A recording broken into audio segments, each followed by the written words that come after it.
10 юли 1856 година. Мълния разкъсва небето в мига, когато се ражда едно дете. Гръм разтърсва къщата, а акушерката прошепва: „Това е дете на мрака“. Майка му я прекъсва. „Не“, казва тя. „Той ще бъде дете на светлината“. Така твърди семейната легенда. Това дете е Никола Тесла, човекът, който ще даде енергия на модерния свят. Тесла е роден в Смилян, в днешна Хърватия. Когато е на 5 години, животът му се променя завинаги. Той вижда как по-големият му брат пада от кон и умира. Травмата никога не го напуска. Скоро след това, Тесла започва да преживява интензивни светлинни проблясъци. Видения, толкова ярки, че прекъсвали реалността. Но в тези проблясъци имало машини, напълно завършени, движещи се, работещи. Тесла осъзнава, че може да създава изобретения изцяло в ума си, да ги тества, усъвършенства, дори да ги експлоатира с години, без да начертае нито една схема. Можел да извършва смятания на ум, говорил 8 езика, паметта му била почти фотографска. По-късно казва, че геният му идва от майка му, Джука Мандич, създателка на домашни уреди с изключителна памет. Баща му, свещеник, искал той да поеме по религиозен път. Но Тесла вече бил избрал електричеството.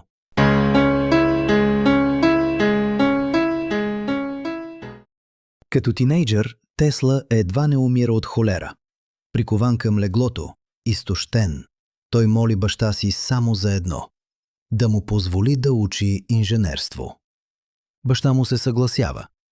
Тесла се записва в техническия колеж в Грац и става обсебен, работи от 3 сутринта до 11 вечерта всеки ден, но гениалността има и тъмна страна.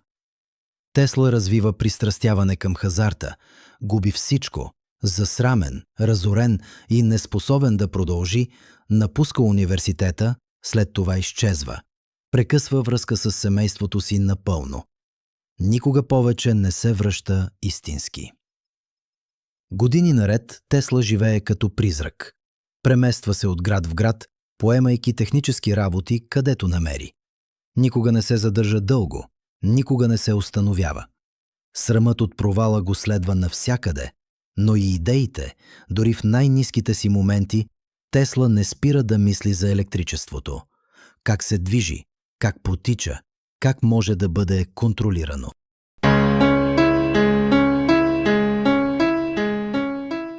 През 1884 година Тесла пристига в Ню-Йорк. Парите му били откраднати по време на пътуването с кораб. Стъпва на американска земя с 4 цента в джоба. Скоро започва работа при Томас Едисън. Първоначално Тесла му се възхищава. Но не след дълго се появяват пукнатини. Едисън вярва в грубата експериментация. Да опитваш хиляди варианти, докато нещо проработи. Тесла вярва в теорията, прецизността и елегантността. За Едисън методите на Тесла изглеждат непрактични. За Тесла подходът на Едисън е разточителен и остарял. Това не са просто конкуриращи се технологии. Това са конкуриращи се философии. Едисън вярва в постоянния ток – ДС. Тесла вярва в променливия ток – АС. Именно системата за променлив ток остава най-трайният принос на Тесла към съвременната цивилизация.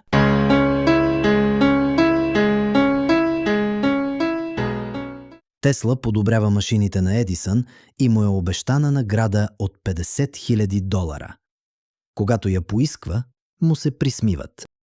Не разбираш американския хумор. Тесла напуска. Отново е разорен. Копае канавки за по $2 на ден. През 1887 година Тесла патентова асинхронния двигател за променлив ток. Този път някой му повярва. Джордж Уестингхаус купува патентите му за $60,000 и го наема като консултант. Следва тъй наречената война на токовете. По време на кампанията срещу променливия ток се организират публични демонстрации, при които животни биват умъртвявани с електричество, за да се внуши, че системата е опасна. Целта е ясна – страхът да надделее над разума. Тесла обаче вярва, че науката ще говори сама за себе си. На публични демонстрации той позволява електричество да преминава през тялото му, запалвайки крушки в ръцете си. За публиката това изглежда като магия. Но не е. Това е бъдещето, дошло по-рано. И системата на Тесла работи. През 1893 година Тесла и Уестингхаус осветяват световното изложение в Чикаго. Скоро след това изграждат първата голяма водно-електрическа централа на Ниагарския водопад. Бъдещето побеждава. Тесла продължава да изобретява. Той разработва и усъвършенства индукционния двигател за променлив ток и цяла система за производство и разпределение на електроенергия. Създава Тесловата бобина, устройство за генериране на високочестотни и високо напрежение електрически токове, използвано в ранните радиотехнологии и лабораторни изследвания.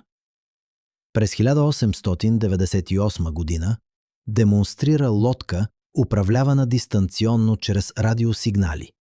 Едно от първите практически приложения на безжично управление.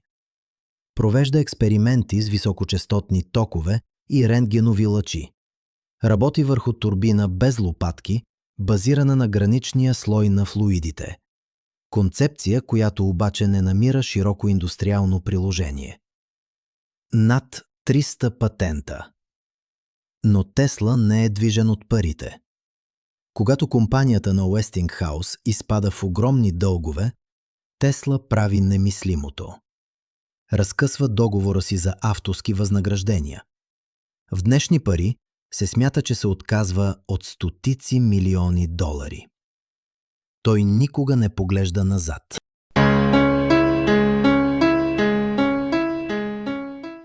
През 1895 година бедствие поразява Тесла. Пожар унищожава лабораторията му. Години труд изчезват за една нощ. Около същото време Тесла работи върху принципите на радиото. Но през 1904 година патентът е присъден на Гулиелмо Маркони. Тесла оспорва решението. Съдът отсъжда в негова полза след смъртта му. Следва последната му голяма мечта. Кулата Уорденклиф. Безжична система, предназначена да предава енергия по въздуха. През 1905 година инвеститорите се оттеглят. Кулата е изоставена. Тесла е финансово съсипан. След провала на Уорденклиф, репутацията му се променя. Някога възхваляван като гений, той вече е наричан ексцентричен, после непрактичен. Финансирането пресъхва. Поканите спират. Светът продължава напред, използвайки неговите идеи без него. В по-късните си години Тесла става дълбоко изолиран. Избягва човешкия контакт, но проявява силна привързаност към животните, особено към гълъбите. Вярва, че те го разбират по начин, по който хората никога не са успели. Последните си години прекарва хранещ гълъби, един от които твърди, че обича дълбоко. Никола Тесла умира на 7 януари 1943 година, на 86 години. Сам в стая 3327 на хотел Ню Йоркър.